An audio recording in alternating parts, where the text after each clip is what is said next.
ମିଳିଛି ସୁଯୋଗ ପ୍ରଭୁ ନାହାନ୍ତି ତ ତୁମ ପରେ କ୍ଷୁଧ ଖ୍ରୀଷ୍ଟଙ୍କୁ କରହେ ତ୍ୱରିତେ ସାକ୍ଷାତ ଶେଷ ବିଚାରର ଦିନ ଯେ ନିକଟ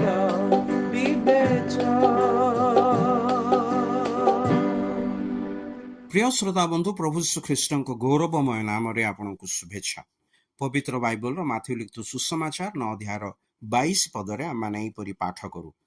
କିନ୍ତୁ ଯୀଶୁ ବୁଲି ପଡ଼ି ତାହାକୁ ଦେଖି କହିଲେ, ବତ୍ସେ, ସାହସ ଧର, ତୋର ବିଶ୍ୱାସ ତୋତେ ସୁସ୍ଥ କରିଅଛି। ସେହି ଦଣ୍ଡରୁ ସ୍ତ୍ରୀ ଲୋକଟି ସୁସ୍ଥ ହୋଇଗଲା।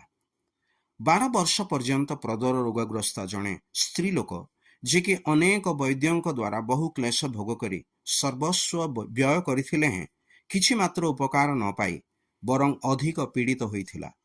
ଦିନେ ସେ ମନରେ ସ୍ଥିର କଲା ଯେ ମୁଁ ଯଦି ଯୀଶୁଙ୍କ ବସ୍ତ୍ର ଛୁଇଁବି ମୁଁ ସୁସ୍ଥ ହେବି।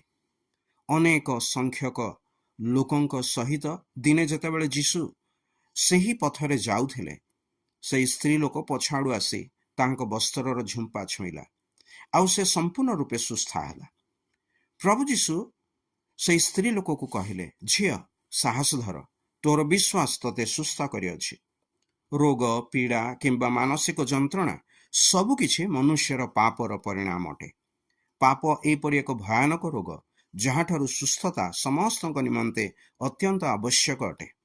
ସେହି ସ୍ତ୍ରୀ ଲୋକ ଯେପରି ସବୁ ପ୍ରକାର ପ୍ରୟାସ କଲା, ପାପୀ ମନୁଷ୍ୟ ମଧ୍ୟ ପାପର ରୋଗରୁ ରକ୍ଷା ପାଇବାକୁ ଯଥାସମ୍ଭବ ପ୍ରୟାସ କରେ। ପ୍ରତ୍ୟେକଙ୍କୁ ପାପରୁ ମୁକ୍ତ କରିବା ନିମନ୍ତେ ହିଁ ପ୍ରଭୁ ଯୀଶୁ ଖ୍ରୀଷ୍ଟ କ୍ରୁଶରେ ଆପଣାକୁ ବଳିଦାନ କଲେ, ପୁଣି ତୃତୀୟ ଦିନରେ ମୃତ୍ୟୁରୁ ଉତ୍ଥିତ ହେଲେ। ସେହି ସ୍ତ୍ରୀ ଲୋକ ବିଶ୍ୱାସରେ ପ୍ରଭୁ ଯୀଶୁ ଖ୍ରୀଷ୍ଟଙ୍କ ବସ୍ତ୍ରର ଅଞ୍ଚଳ ଛୁଇଁ ସୁସ୍ଥତା ଲାଭ କଲା।